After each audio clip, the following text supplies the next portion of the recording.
The Dalek is the most iconic of Doctor Who villains. Exterminate!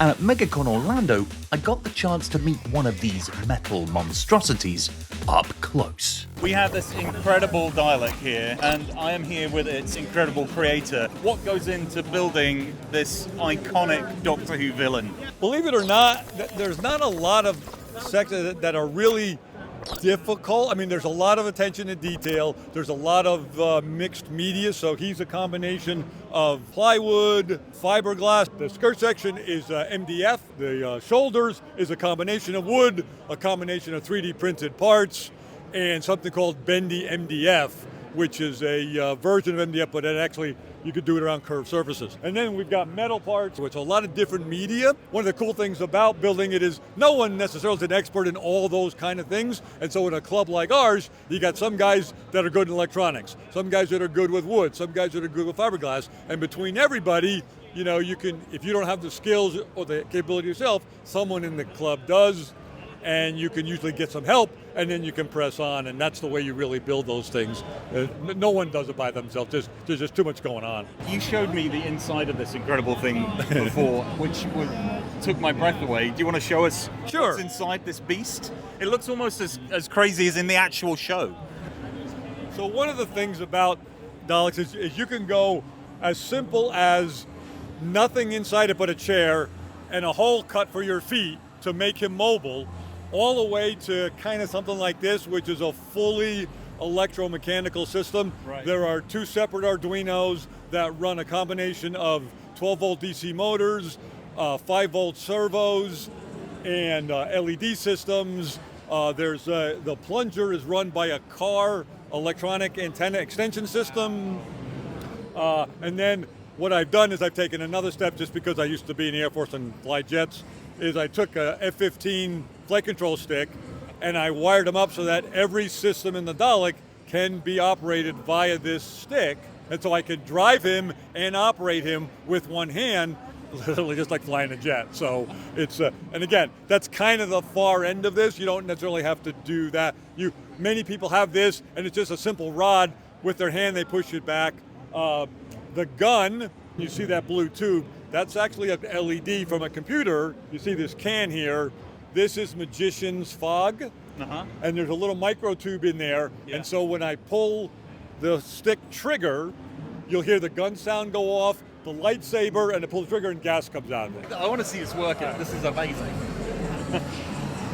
What? That is so cool.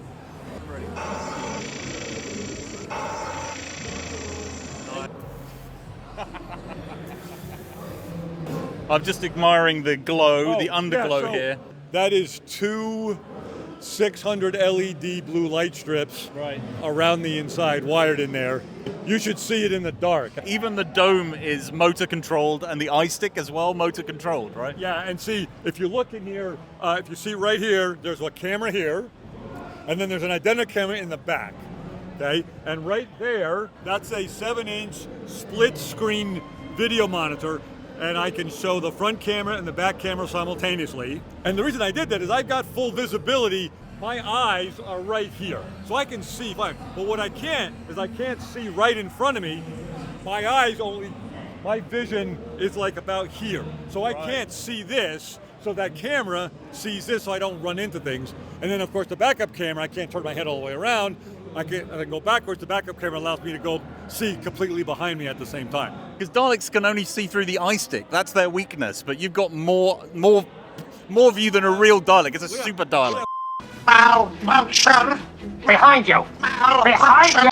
The dome is above me, and it rotates 360 both directions. The eye stalk goes up and down. There's a iris, and so it blinks, but I can't see any of those positions. So what I designed is I've got two separate LED systems. I've got a circular LED and a digital readout. Rotate the dome, it displays in degrees where the dome is pointed, and there's an LED that lights up in the exact position that it's on.